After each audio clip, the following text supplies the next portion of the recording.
semuanya, kembali lagi di course Dasar-Dasar Public Speaking untuk Master of Ceremony. Bareng aku Rani Raj lagi, dan sekarang kita akan membahas lebih mendetail terkait dengan persiapan pra-acara. Kalau tadi aku sudah memberikan overview ya dari materi kita, sekarang kita akan bahas satu persatu kira-kira seperti apa sih ya persiapan seorang MC sebelum acara dimulai. Nah, tadi kan aku sudah bilang kalau yang pertama itu adalah memahami tipe acara. Kira-kira kenapa sih memahami tipe acara ini menjadi penting?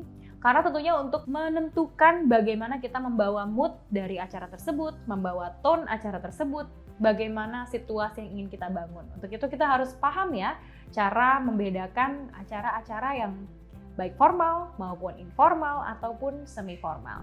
Pertama kita akan membahas terkait dengan acara yang formal.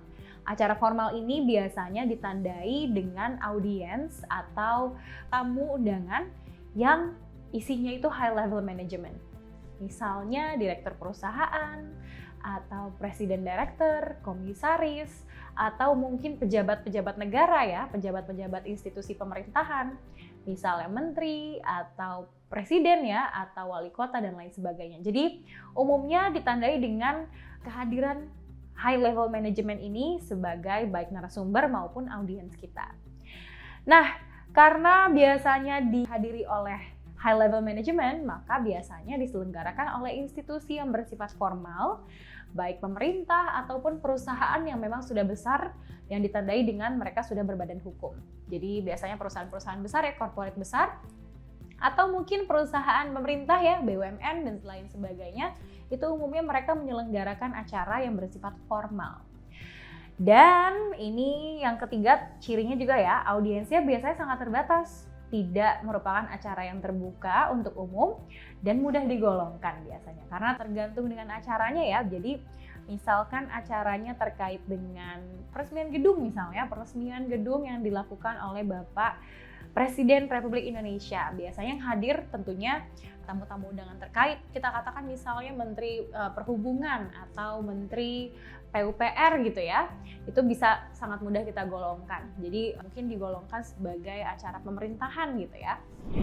Next, kita akan menuju ke acara semi formal. Nah, acara semi formal ini yang membedakan biasanya tujuannya. Jadi mereka mau menggait biasanya audiens yang lebih luas sehingga acaranya dibentuk tidak begitu kaku atau tidak begitu formal ya. Banyak sekali sebenarnya jenis-jenis acara semi formal ini bisa dilakukan oleh banyak sekali institusi. Tapi biasanya ciri khasnya mereka itu tetap mau membuat event atau acara yang berkesan dan tetap sopan, namun tetap mudah diterima atau mudah dicerna ya. Karena biasanya acara yang semi formal akan bersifat lebih santai, dan orang juga tidak begitu gugup ya ketika datang ke acara tersebut. Acara non-formal. Nah, biasanya acara-acara non-formal ini sifatnya lebih ingin menghibur. Jadi biasanya target audiensnya lebih luas. Banyak sekali acara-acara yang terbuka untuk umum, terbuka untuk segala golongan. Untuk itu mereka biasanya membuat format acaranya menjadi non-formal atau tidak formal.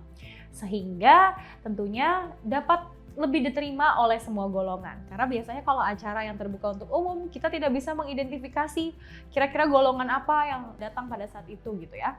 Kira-kira kelompok apa yang datang pada saat itu gitu. Kita sulit mengidentifikasi audiensnya. Dan untuk itu biasanya sifatnya akan lebih santai dan penggunaan bahasanya juga akan lebih sederhana. Jadi tidak begitu rumit ya, tidak begitu menggunakan kata-kata yang baku, bisa menggunakan kalimat-kalimat sehari-hari, kalimat-kalimat slang ya, apalagi di Indonesia ini banyak sekali penggunaan kalimat-kalimat slang ya, misalnya galau atau kayak kalimat-kalimat yang slang di Indonesia ini boleh disebutkan. Contohnya misalnya ketika kita membawa acara yang non formal, mungkin kita bisa menggunakan kalimat slang seperti lo gue gitu ya, atau kita menggunakan kalimat unik yang lagi kekinian, yang lagi viral, mungkin bucin gitu ya. Mungkin kita tidak akan bisa menyebutkan kata bucin di acara formal karena bucin tidak termasuk dalam KBBI ya, bukan merupakan kalimat baku. Tapi ketika kita membawa acara-acara yang non formal yang memang ini terbuka untuk khalayak luas, itu kita bisa menggunakan kalimat-kalimat atau kata-kata yang sedang ngetren saat ini.